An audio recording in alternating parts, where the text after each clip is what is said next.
Corona के बाद जिस तरह से हमारे नेता को षड्यंत्रवश अंदर भेजा गया,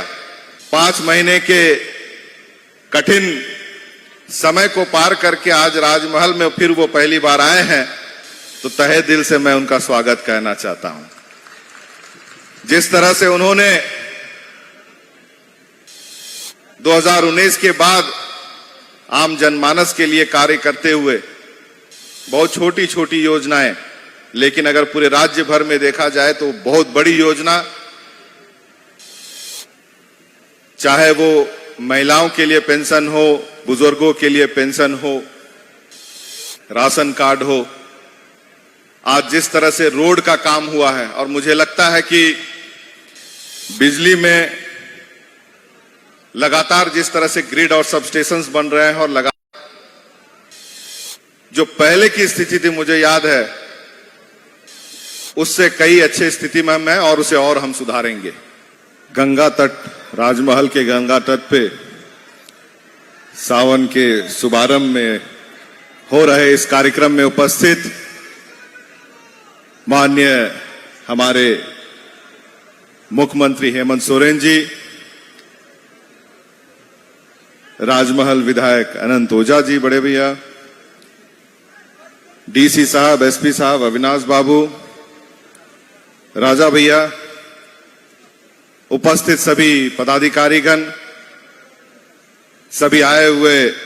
बड़े बुजुर्ग भाई बंधु, मां बहन, सबों को मेरा नमस्कार, जोहार और सलाम। सबको सबसे पहले सावन की इस शुभारंभ का शुभकामना देना चाहूंगा। और आज इस मंच से पहली बार, क्योंकि इलेक्शन के बाद राजमहल में ये मेरा पहला कार्यक्रम है, सांसद बनाने के लिए आप लोगों को तहे दिल से धन्यवाद देना चाहूंगा। तीसरी बार आप लोगों ने मुझे अपने इस क्षेत्र के लिए चुना और दिल्ली अपने बातों को रखने के लिए एक मौका और दिया।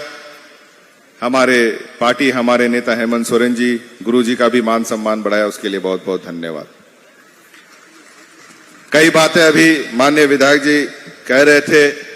मुझे लगता है कई चीज प्रगति में है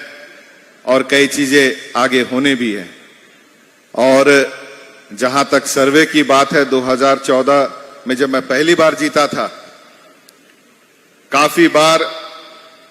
जो दिल्ली की हमारी कमेटी है उसमें बैठ करके लड़ झगड़ करके, उस समय हमको लगता है 2018 में सर्वे का काम स्टार्ट हुआ था। बीच में कुछ अफसरों की कमी की वजह से वो कार्य थोड़ा शिथिल पड़ा, लेकिन पुनः मैं आश्वस्त करना चाहता हूं, क्योंकि वो कार्य हमारे माननीय हेमंत सोरेन जी के भी में है और वो भी आगे बढ़ेगा, सर्वे का भी काम आगे बढ़ेगा। साथ ही साथ शेरशाहवादी का एक बड़ा हमारे यहाँ मसला है, उसको भी लेकर के रांची से चिट्ठी निर्गत हो गई है। और जहां तक रोड और पुल पुलिया का है, कुछ समस्या यहां पे है, वो भी जल्द आरंभ होने वाला है। और मैं आश्वस्त करना चाहता हूं, क्योंकि जिस तरह से इस राज्य में हम लोग सिर्फ कोरोना ही नहीं, कोरोना के बाद जिस तरह से हमारे नेता को षड्यंत्रवश अंदर भेजा गया, आज उस 5 महीने के कठिन समय को पार करके आज राजमहल में फिर वो पहली बार आए हैं, तो तहे दिल से मैं उनका स्वागत कहना चाहता हूं। जिस तरह से उन्होंने 2019 के बाद आम जनमानस के लिए कार्य करते हुए बहुत छोटी छोटी योजनाएं, लेकिन अगर पूरे राज्य भर में देखा जाए तो बहुत बड़ी योजना, चाहे वो महिलाओं के लिए पेंशन हो, बुजुर्गों के लिए पेंशन हो, राशन कार्ड हो,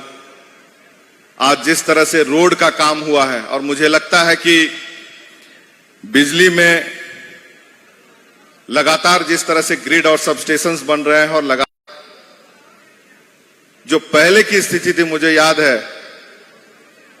उससे कई अच्छे स्थिति में हम हैं और उसे और हम सुधारेंगे। लेकिन जिस तरह से 2 साल कोरोना और बीच में सरकार को अस्थिर करने के प्रयास और हेमंत जी के जेल जाने के इस पूरे प्रकरण में कहीं ना कहीं कामकाज जो बाधित हुआ है वो सबके समझ में है।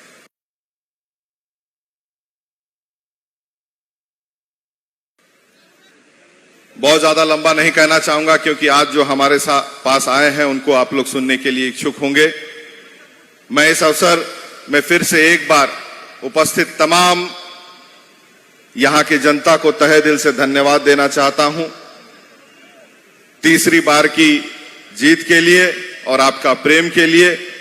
मैं फिर से तहे दिल से आपको धन्यवाद देना चाहता हूं। बहुत बहुत धन्यवाद। बहुत बहुत धन्यवाद करती हूँ आपके उद्गार अभिव्यक्ति और संबोधन हेतु माननीय विधायक महोदय श्री विजय कुमार हांसदा सर का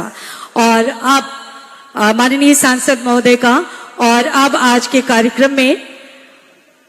योजनाओं का शिलान्यास, उद्घाटन एवं परिसंपत्तियों का वितरण होने जा रहा है, जिसके लिए हम सब सवेरे से प्रतीक्षारत थे। वो घड़ी आ गई है और आपको बता दूं कि 88 करोड़ से अधिक की योजनाओं का विधिवत उद्घाटन एवं शिलान्यास होने जा रहा है। आज के समारोह में माननीय मुख्यमंत्री महोदय के कर कमलों से मैं सादर अनुरोध करूंगी ऑनलाइन विभिन्न योजनाओं का शिलान्यास एवं उद्घाटन करने के लिए माननीय मुख्यमंत्री महोदय से रिमोट का बटन दबाकर विधिवत रूप से आज के समारोह में जो होने जा रहा है रेलवे मैदान राजमहल में 88 करोड़ से भी अधिक योजना वो का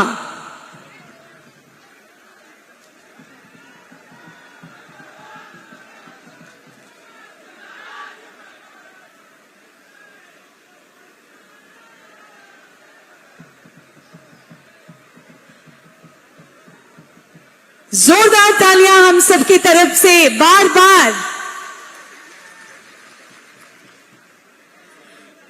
और एमटी राजा यहाँ के बड़े ही सम्मानित व्यक्तित्व, उनकी तरफ से माननीय मुख्यमंत्री जी के प्रति एक संदेश जिसे मैं पढ़ रही हूँ। आदरणीय मुख्यमंत्री महोदय, माननीय हेमंत भैया जी, आपसे निवेदन है कि ऐतिहासिक धरती राजमहल, जिसे कभी बिहार, बंगाल और उड़ीसा राज्य की राजधानी होने का गर्व रहा है, आज राजमहल अपने अतीत को याद कर रो रहा है। आप इस क्षेत्र के पालनहार बनकर इस पावन धरती के ऐतिहासिक गौरव को फिर से वापस लाकर राजमहल को पुनः देश और दुनिया के नक्शे में चमका दीजिए। आपका ये उपकार राजमहल की जनता कभी नहीं भूलेगी। एमटी राजा।